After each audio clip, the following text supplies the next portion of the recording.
இந்த ஆட்சியில அரசு பள்ளிகள்ல நடக்கிற கூத்தெல்லாம் பார்க்கும்போது ரொம்ப அதிர்ச்சியாக இருக்கின்றது. முன் எப்போதும் இல்லாத வகையில அரசு பள்ளிகளுக்குள்ள சட்டமன்ற உறுப்பினர்கள் போறாங்க. தப்புல போகணும், ஆய்வுகள்லாம் செய்யணும். ஆனா பள்ளி மாணவர்கள் மத்தியில மோசமான கருத்துக்களை கொண்ட பாடல்களை எல்லாம் ஒளிபரப்பி எல்லாரும் டான்ஸ் ஆட சொல்றாங்க. முதலமைச்சரோட போட்டோ மாற்றுறதோ பாடல் போடுறதோ இங்க பிரச்சனை கிடையாது. ஆனா அவங்க என்ன பாட்டை மாணவர்கள் மத்தியில போடுறாங்க அப்படிங்கிறது தான் இங்க இருக்கக்கூடிய பிரச்சனை. மாணவர்களுக்கு தன்னம்பிக்கையும் ஊக்கமும் அளிக்கிற மாதிரியான கருத்தான பாடல்களை போட்டா பரவாயில்ல. ஆனா சினிமா படங்கள்ல வர குத்து பாடல்கள், தவறான அர்த்தம் கொண்ட பாடல்கள் எல்லாம் குழந்தைகள் மத்தியில ஒளிபரப்பி அதை ஏற்கவே முடியாது. எனவே முதலமைச்சர் தலையிட்டு உடனே இதை நிறுத்தணும்னு கேட்டுக்கொள்கின்றேன். அடுத்து மிக முக்கியமான ஒரு பிரச்சனையை இந்த அரசின் கவனத்துக்கு கொண்டு வர விரும்புகிறேன். இன்னைக்கு தமிழ்நாட்டுடைய சட்டம் ஒழுங்கு நிலைமை எப்படி இருக்குன்னு செய்திகளை பார்த்தா அவ்வளவு கொடூரமாக இருக்கிறது. ஒரு மாசத்துல 200க்கும் மேற்பட்ட பாலியல் குற்றங்கள் நடந்திருக்கு. அதுல 100க்கும் அதிகமான குற்றங்கள் சிறுமிகள் மீதான பாலியல் வன்கொடுமைகள். ஜனநாயக நடைமுறைக்கு எதிராக குழந்தைகளை பயன்படுத்தி பெரியவங்க கிட்ட வாக்கு கேட்டார் என்று இருக்கக்கூடிய முதலமைச்சர். ஆனா அவர் ஆட்சியில குழந்தைகளுக்கும் பாதுகாப்பு இல்ல, பெரியவங்களுக்கும் பாதுகாப்பு இல்லைங்கிற நிலைமை இன்னைக்கு நடந்துட்டு இருக்கு. இந்த புதிய அரசு ஆட்சிக்கு வந்த ஒரு சில நாட்கள்லயே கோயம்புத்தூர்ல 10 வயது பெண் குழந்தைய பாலியல் வன்கொடுமை செஞ்சு கொலை பண்ணிருக்கிறாங்க.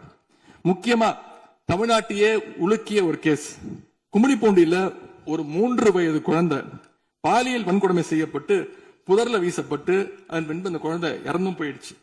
இந்த சம்பவத்துக்கு நீதி கேட்டு அங்க இருக்கக்கூடிய மக்கள்லாம் போராட்டத்துல இறங்கிட்டாங்க. கோயம்புத்தூர்லயும் சரி கும்மிடிப்பூண்டியிலயும் சரி 2 சம்பவத்திலுமே மரணமடைஞ்ச குழந்தைகளுடைய உடலை பெற்றோர்கிட்ட முறையா கொடுக்காம வேற இடத்துல காவல்துறை மூலமாகவே அடக்கம் பண்ணிருக்கிறாங்க. இதையெல்லாம் பாக்குறப்போ நாம இன்னைக்கு தமிழ்நாட்டில் தான் இருக்கிறோமா இல்ல உத்தரப்பிரதேசம் மத்திய பிரதேசம் மாதிரி வடநாட்டில் இருக்கோமான்னு எங்களுக்கு சந்தேகம் வருது. சிங்கப்பெண் படைன்னு ஒரு திட்டத்தை முதலமைச்சர் அவர்கள் தொடங்கினார். அந்த திட்டம் வந்த அடுத்த நாளே காவல்துறை சேர்ந்த ஒரு பொண்ணுக்கு 3 பேர் பாலியல் தொல்லை கொடுத்திருக்கிறாங்க. சென்னை மற்றும் சுற்றுப்புறங்கள்ல மட்டும் கடந்த ஜூன் 12ஆம் தேதி 24 மணி நேரத்துல 12 பாலியல் வன்கொடுமை கேசஸ் ரிப்போர்ட் ஆயிருக்கு. சிங்கப்பெண் படை குற்றவாளிகளை சேஸ் பண்ணுவாங்கன்னு பார்த்தா அவங்களும் கூட ரீல்ஸ் போட்டு போஸ்ட் பண்ணிட்டு இருக்காங்க. மன்னன் எவ்வழி மக்கள் அவ்வழின்னு சொல்லுவாங்க. அதை சிங்கப்பெண் படை ஃபாலோ பண்ணதோன்னு மக்களுக்கு சந்தேகம் வந்துருச்சு. இந்த ஒரு மாசத்துல நடந்த குற்ற சம்பவங்களை எல்லாம் எடுத்து பார்த்தா பெரும்பாலான குற்றவாளிகள் ஆளுங்கட்சியை சேர்ந்தவங்களாவே இருக்கிறாங்க. இவங்க ஆட்சிக்கு வந்து தொகுதியா போய் தொகுதி வாரியா போய் நலத்திட்ட உதவிகள்லாம் செய்வாங்கன்னு பார்த்தா அவங்க கட்சிக்காரங்க தொகுதி வாரியா போய் பாலியல் வன்கொடுமையில ஈடுபட்டு இருக்காங்க. ஆளுங்கட்சியுடைய ஆலந்தூர் பகுதி தயவுசெய்து மொத்தம் பொதுவா நீங்க பேசுவது நான் ஏற்றுக்கொள்ள முடியாது. இல்ல சும்மா ஆதார் பாருங்க,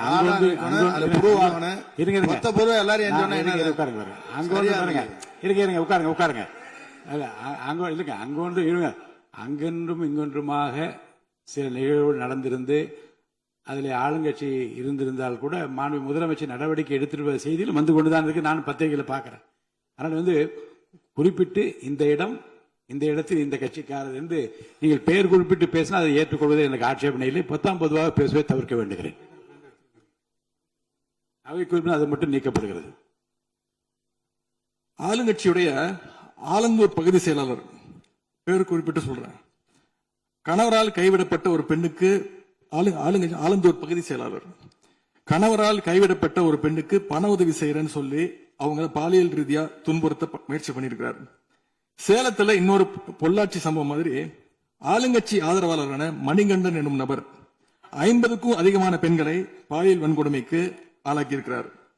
திருவாரூர்ல ஆளுங்கட்சியுடைய திருத்துறைப்பூண்டி ஒன்றிய செயலாளர் கல்லூரி மாணவியை ஈவ்டீசிங் பண்ணி இப்ப கம்பி எண்ணிட்டு இருக்கிறார். இது எல்லாத்துக்கும் மேல ஒரு கொடுமை, தூத்துக்குடியில ஆளுங்கட்சியை சேர்ந்த ஒரு அப்பாவி பெண்ணை 2 ஆளுங்கட்சி ஆட்கள் கார்ல அழைச்சிட்டு போய் மயக்க மருந்து கொடுத்து கூட்டு பாலியல் வன்கொடுமை கேங் ரேப் பண்ணிருக்காங்க. இந்த சம்பவத்தை பத்தி பேசின பாதிக்கப்பட்ட பெண் திருவைகுண்டம் சட்டமன்ற உறுப்பினர் திரு சரவணன் சொல்லித்தான் அழைத்து செல்லப்பட்டதாக டிவியில பேட்டி கொடுத்திருக்கிறாங்க. எல்லா மேலிடத்துக்கு தெரியும் அப்படின்னு பாதிக்கப்பட்ட பெண் பேட்டி கொடுத்திருக்கிறாங்க. யார் அந்த மேலிடம் அப்படின்னு இன்னைக்கு மக்கள் கேட்க ஆரம்பிச்சிருக்கிறாங்க.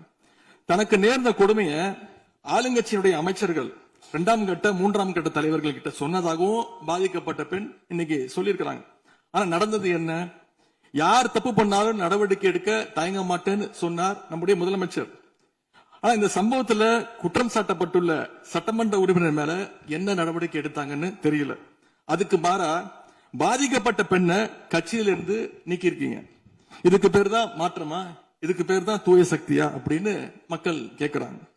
மாண்பு முதலமைச்சர் அவர்களே, மாண்பு பேரவைத் தலைவர் அவர்களே, நம்முடைய முதலமைச்சர் அவர்கள் 6 மாசம் டைம் எடுத்துட்டு வந்து சட்டம் ஒழுங்கை நிலைநாட்டுற வரைக்கும் நாங்க காத்துக்கிட்டு இருக்க முடியாது, நாடும் தாங்காது.